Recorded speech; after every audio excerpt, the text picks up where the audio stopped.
2098년 3월 부산 신호공단 삼성자동차 공장 정문 앞에 트럭들이 줄지어 섰습니다. 공장 안에선 조립 라인이 멈췄고 직원들은 짐을 싸야 했습니다. 불과 2년 전만 해도 이건희 회장이 자동차는 삼성의 미래라고 선언하며 2조 원을 쏟아부은 곳이었습니다. 그런데 말입니다. 공장 문에는 자물쇠가 채워졌습니다. 그리고 이 회사는 프랑스 르노의 헐값으로 넘어갔습니다. 그때 재계에서 나온 말이 있습니다. 반도체나 굽던 놈들이 무슨 차냐. 삼성은 자동차 시장에서 쫓겨나며 씁쓸한 퇴장을 해야 했습니다. 그런데 말입니다. 2025년, 그로부터 정확히 27년이 흐른 뒤 삼성은 조용히 서류 한 장에 도장을 찍었습니다. 독일 최대 자동차 부품기업, 연매출 60조 원의 공룡 ZF의 핵심 심장부를 단 3조 원에 가져간 겁니다. 그 회사가 이 기술을 갖기 위해 쏟아부은 돈만 23조 원이었습니다. 23조를 쓴 자리에서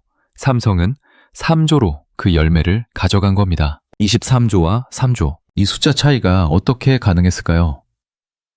그리고 이게 도대체 우리 경제, 우리 일자리, 우리가 앞으로 탈 자동차와 어떤 관계가 있는 걸까요? 지금부터 삼성이 27년 동안 조용히 갈아온 칼의 정체를 공개합니다. 이 이야기는 삼성 하나의 이야기가 아닙니다. 대한민국 산업 판도가 통째로 바뀌는 이야기입니다. 특히 자녀의 일자리가 걱정되시는 분, 노후 자산을 어디에 둬야 할지 고민이신 분, 반드시 끝까지 들어주십시오. 시작하기 전에 구독과 좋아요, 그리고 알림 설정 한 번씩만 부탁드리겠습니다. 여러분의 작은 관심이 더 좋은 콘텐츠를 만드는 큰 힘이 됩니다. 자, 그럼 지금부터 시작하겠습니다. 2098년을 기억하시는 분들 계십니까? 그해 대한민국은 IMF 외환위기라는 초유의 사태를 맞았습니다. 환율은 폭등하고 기업들은 줄도산했으며 가정마다 금반지를 꺼내 나라에 바쳤습니다. 그 혼란의 한가운데 삼성자동차는 조용히 사라졌습니다. 이건희 회장이 자동차는 삼성의 미래다라고 선언하며 2조 원 넘게 쏟아부었던 꿈이 출범 2년 만에 법정 관리로 넘어간 겁니다. 르노에 넘겨진 가격은 고작 6천억 원이었습니다. 투자금의 3분의 1도 안 됐습니다. 당시 재계에서는 비웃음이 나왔습니다. 전자회사가 자동차는 왜 만들었냐? 쇠 깎는 기술도 없으면서 무리했다. 삼성은 그 비웃음을 조용히 삼켰습니다. 그리고 27년이 지났습니다. 2025년 독일 자동차 부품업계의 제왕이라 불리던 ZF, 연매출 60조 원으로 전 세계 프리미엄 자동차 10대 중 7대의 부품을 공급하던 이 거대 기업이 자신의 가장 귀한 사업부를 내놓았습니다. 자율주행의 눈이라 불리는 에이다스 사업부였습니다. 이 기술을 갖기 위해 ZF가 쏟아부은 돈만 23조 원이었습니다. 그런데 삼성이 가져간 가격은 3조 원이었습니다. 23조 대 3조. 이 숫자를 처음 들었을 때 고개를 갸우뚱하셨다면 정상입니다. 왜 이런 일이 벌어졌는지, 그리고 이게 왜 우리 삶과 직결되는지 지금부터 하나씩 풀어드리겠습니다. 먼저 배경부터 말씀드리겠습니다. ZF라는 회사. 낯선 이름이지만 사실 여러분이 타셨던 차 안에 이미 들어있던 회사입니다. 벤츠, BMW, 아우디. 이 독일 명차들의 변속기와 제동 시스템, 조향장치, 이 핵심 부품들을 수십 년째 납품해온 부품 명가입니다. 연매출이 60조 원입니다. 대한민국 기아 자동차 한 해 매출과 맞먹는 숫자입니다. 웬만한 나라 한 해 예산을 거뜬히 넘는 규모죠. 그런데 이 회사도 알고 있었습니다. 내연기관 시대가 끝나간다는 걸요. 그래서 큰 결단을 내렸습니다. 2015년 미국의 자율주행 부품 기업 TRW를 14조 원에 인수했습니다. 2020년에는 자율주행 센서 기업 와부커를 9조 원에 또 사들였습니다. 5년 만에 23조라는 천문학적 돈을 자율주행 미래에 쏟아부은 겁니다. 그런데 여기서 중요한 게 있습니다. 그 23조의 상당 부분은 빌린 돈이었습니다. 삼성은 이 시기에 차 공장을 짓지 않았습니다. 대신 조용히 다른 것을 준비하고 있었습니다. 그것이 무엇인지 지금부터 하나씩 드러납니다. 그런데 ZF의 진짜 문제가 터지는 건 그 다음부터였습니다. 2022년부터 전 세계 중앙은행들이 금리를 올리기 시작했습니다. 인플레이션을 잡겠다며 미국이 먼저 올리자 유럽도 따라 올렸습니다. 금리가 오르면 빌린 돈의 이자도 오릅니다. ZF에게 이게 치명타였습니다. 23조 원을 빌려 썼으니 금리 1%만 올라도 연간 이자 부담이 수천억씩 불어나는 구조였습니다. 최종적으로 쌓인 부채만 15조 원이 넘었습니다. 매년 은행에 갖다 바치는 이자가 조 단위로 불어났습니다. 여러분, 조 단위 이자입니다. 한 해 이자만 내는데 수조 원이 나가는 겁니다. 버티려면 살을 도려내야 했습니다. ZF 경영진은 고통스러운 결정을 내렸습니다. 23조를 들여 사들인 기술의 알짜배기, 자율주행의 핵심인 에이다스 사업부를 팔기로 한 겁니다. 20년 가까이 공들인 기술, 수십 년치 특허, 세계 최고 수준의 엔지니어들, 이 모든 것을 담은 사업부를 매물로 내놓은 거죠. 수십 년 독일 기업 문화의 자존심이 빚더미 앞에서 무릎을 꿇은 순간이었습니다. 그리고 그 매물을 가장 빠르게 낚아챈 곳이 바로 삼성이었습니다. 그런데 여기서 끝이 아닙니다. 삼성이 가져간 것이 단순한 부품 회사 하나가 아니었습니다. 삼성이 인수한 에이다스 사업부의 핵심은 카메라와 레이더입니다. 자동차에 달린 눈입니다. 이 기술이 왜 중요하냐?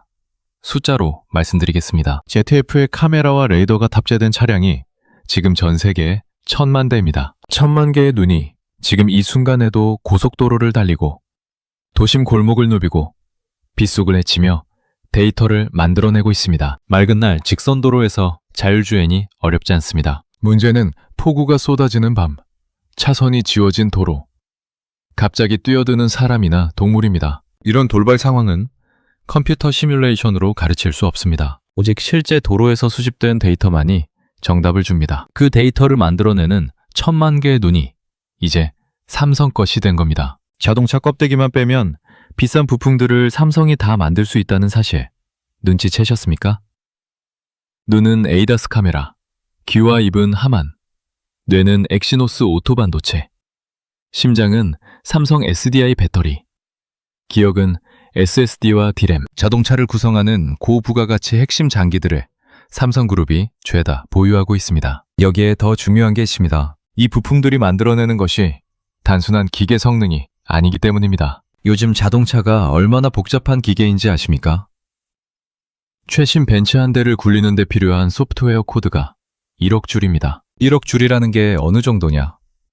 미국의 최첨단 스텔스 전투기 F-35를 띄우는 코드가 2,500만 줄입니다. 우리가 타는 승용차가 전투기보다 4배나 복잡한 디지털 기계인 겁니다. 자동차 산업의 중심이 엔진에서 소프트웨어로 이동한 겁니다. 이걸 전문용어로 SDV, 소프트웨어가 정의하는 자동차 시대라고 부릅니다. 독일은 이 전환에서 발을 헛디뎠습니다. 평생 쇠를 깎고 나사를 조이는 데는 세계 최고였지만 밤새 코딩하고 버그를 잡는 일은 달랐습니다. 반면 삼성은 갤럭시 스마트폰으로 전 세계와 싸워온 소프트웨어 강자입니다. 수십 년간 쌓아온 칩셋, 센서, 운영체제 기술이 그대로 자동차에 이식됩니다. 삼성 입장에서 자동차는 바퀴 달린 스마트폰입니다. 데이터를 가진 자가 이 산업의 진짜 주인이 됩니다. 1000만 대의 눈이 만들어내는 데이터가 누구 손에 들어가느냐?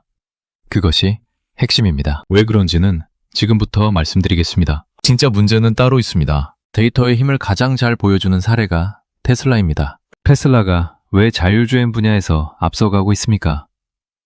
전 세계에 깔린 수백만 대의 테슬라 차량이 매일 실시간으로 주행 데이터를 본사 서버에 보내주기 때문입니다. 이 데이터로 인공지능을 학습시키는 겁니다. 엔비디아 같은 칩 제조사는 최고의 반도체를 만들 수 있지만 도로 데이터는 없습니다. 그래서 테슬라를 이길 수 없습니다. 그런데 이제 삼성이 그 파이프라인을 뚫었습니다. 테슬라는 자기 차 데이터만 가집니다. 하지만 삼성의 카메라가 달린 1000만 대는 벤츠, BMW, 현대차, 아우디 등 전 세계 다양한 브랜드입니다. 수집되는 데이터 수집에 이다스 카메라, 저장, 삼성 SSD, 학습, HBM, 판단, 엑시노스 오토.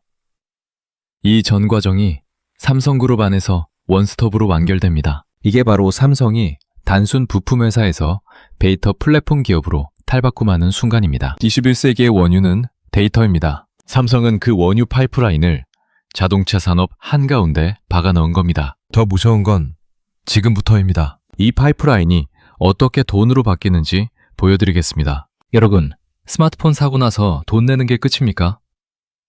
아닙니다. 매달 통신비 냅니다. 동영상 서비스 구독료 냅니다. 클라우드 저장 공간 이용료도 냅니다. 기계 한번 팔고 끝나는 게 아니라 쓰는 동안 계속 돈이 들어오는 구조입니다. 자동차가 똑같이 바뀌고 있습니다. 내년인 2027년부터 유럽과 미국에서 모든 신차에 ADAS 장착이 의무화됩니다. 달고 싶어서 다는 게 아니라 법으로 달아야 합니다. 그럼 자동차 회사들은 어디서 삽니까? 가격 대비 성능이 검증된 삼성 시스템을 쓸 수밖에 없습니다. 그때 삼성이 이런 제안을 합니다. 하드웨어는 원가에 드리겠습니다. 대신 매달 소프트웨어 업데이트 비용은 우리랑 나눕시다. 계산을 해봅시다. 2030년 전 세계 신차 1억 대 중 삼성이 30%만 공급해도 3천만 대입니다. 한 대당 매달 5천원씩만 받아도 매달 1,500억 원입니다. 1년이면 1조 8천억 원입니다. 여러분, 1조 8천억 원입니다. 그것도 공장 안 돌리고 와이파이로 업데이트만 쏴주면서 받는 돈입니다. 차 한 대 팔면 10년짜리 월세 통장이 하나 생기는 겁니다. 삼성은 자동차를 팔려는 게 아니라 자동차 안에 살림을 차리려는 겁니다. 이제 가장 중요한 이야기입니다. 그렇다면 현대자동차는 어떻게 됩니까?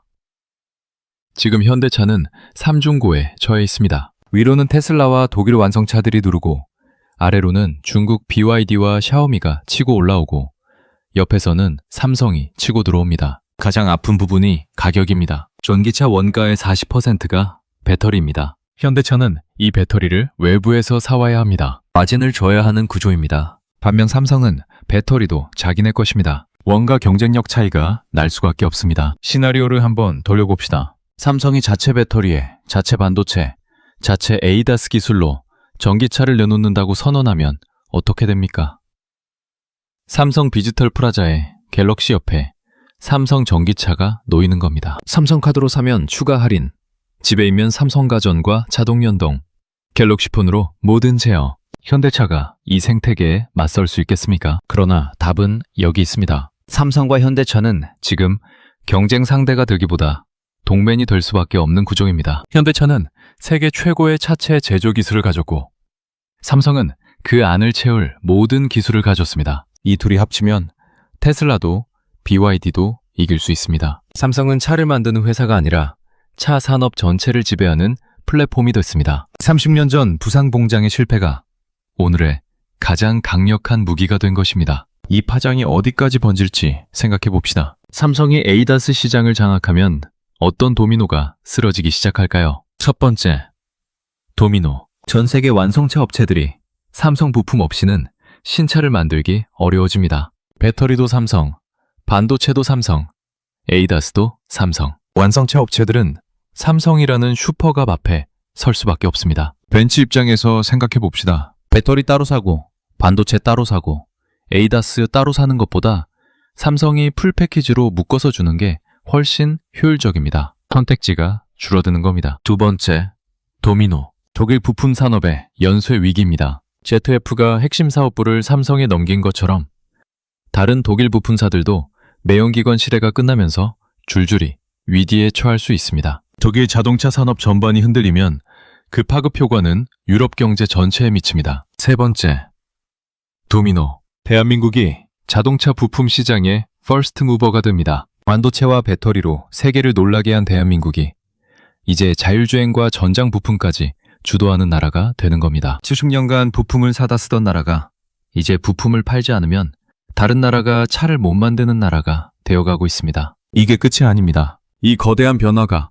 우리 개인의 삶과 어떻게 연결되는지 한 분을 통해 말씀드리겠습니다. 경기도에 사시는 62세 박 씨 이야기입니다. 박 씨는 2098년 IMF 사태 때 부산 삼성자동차 협력업체에서 일했습니다. 조립라인 검사원이었습니다. 그해 말 공장이 멈추면서 박 씨는 직장을 잃었습니다. 40대 초반이었습니다. 재취업은 쉽지 않았습니다. 건설 현장을 전전했고 45이 넘어서야 작은 전자부품 납품업체에 자리를 잡았습니다. 그 업체가 나중에 삼성 반도체 공정장비 부품을 납품하는 회사로 성장했습니다. 박 씨의 아들은 지금 그 회사에서 품질관리팀장으로 일하고 있습니다. 박 씨가 이런 말을 했습니다. 그때 공장이 망하지 않았으면 아직도 자동차 조립 라인에 있었겠지. 그게 오히려 다른 길로 이끈 것 같다고요. 이 이야기가 단순한 개인 사연이 아닙니다. 삼성자동차의 실패가 삼성을 자동차 조립회사의 길에서 벗어나게 했고 반도체와 배터리와 센서 기술로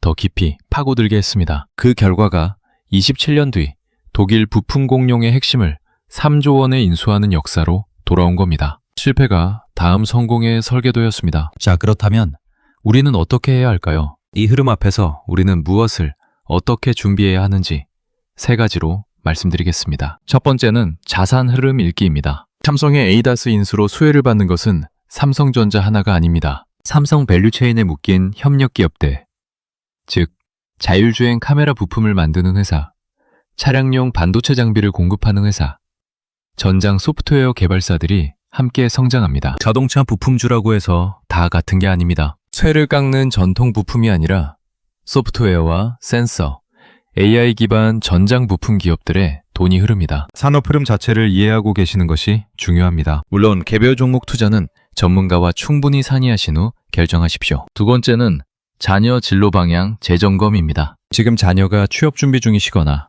진로를 고민하고 계시다면 이 흐름을 꼭 알려주십시오. 앞으로 자동차 산업의 전장은 공장이 아니라 서버실입니다. 자동차 회사가 소프트웨어 엔지니어를 뽑고 AI 전문가를 뽑고 데이터 분석가를 뽑는 시대가 이미 왔습니다. 현대차가 지금 죽기 살기로 소프트웨어 인력을 채용하는 이유가 여기 있습니다. 자동차를 좋아하는 자녀라면 기계공학보다 소프트웨어와 AI 역량을 더하는 방향이 훨씬 유리합니다. 세 번째는 소비 타이밍 전략입니다. 내년 2027년부터 에이다스 의무화가 시행되면 완성차 업체들 사이에 기술 경쟁이 불붙습니다. 삼성과 현대차가 서로 더 좋은 기술, 더 낮은 가격으로 경쟁하는 시기가 옵니다. 지금 당장 신차를 사야 하는 상황이 아니라면 2027년에서 2029년 사이 에이다스 탑재 차량들이 본격적으로 쏟아지는 시기가 구매 적기가 될 수 있습니다. 기술은 더 좋아지고 가격은 내려가는 시기입니다. 서두를 필요 없습니다. 마지막으로 정리하겠습니다. 오늘 이야기를 3줄로 정리하겠습니다. 23조를 쏟아붓고 무너진 독일 거인 ZF의 자리에서 삼성은 3조의 미래를 사들였습니다. 30년 전 부산 공장에서 흘린 눈물은 오늘 전 세계 자동차 산업을 지배하는 데이터 플랫폼의 씨앗이 됐습니다. 그리고 삼성과 현대차의 경쟁과 협력이 대한민국을 모빌리티 패권 시대 최전선에 세우고 있습니다. 여기서 한 가지만 더 말씀드리겠습니다. 이 변화는 지금 막 시작됐습니다. 내년 에이다스 의무화, 2030년 구독 수익 본격화, 그리고 그 이후 로봇 산업까지 이어지는 삼성의 큰 그림. 이 흐름이 어디서 끝날지는 아무도 모릅니다. 하지만 분명한 것은 이 흐름을 알고 있는 사람과 모르는 사람의 선택이 달라진다는 겁니다. 30년 전 비웃음을 삼켰던 삼성이 27년 뒤 독일의 자존심을 3조 원에 사들였습니다. 지금 우리가 목격하는 이 장면이 훗날 어떤 역사로 기록될지 여러분은 어떻게 생각하십니까? 이 변화의 파도가 밀려오고 있습니다. 그 파도에 올라타느냐, 그냥 바라보느냐, 당신은 어떤 선택을 하시겠습니까? 선택은 지금입니다. 여러분은 어떻게 생각하시나요? 삼성과 현대차, 그리고 대한민국 자동차 산업의 미래에 대해 댓글로 여러분의 생각을 자유롭게 남겨주세요. 구독과 좋아요는 더 나은 콘텐츠를 만드는데 큰 힘이 됩니다. 알림 설정까지 해두시면 새로운 영상을 가장 먼저 만나보실 수 있습니다. 다음 영상에서 또 만나겠습니다.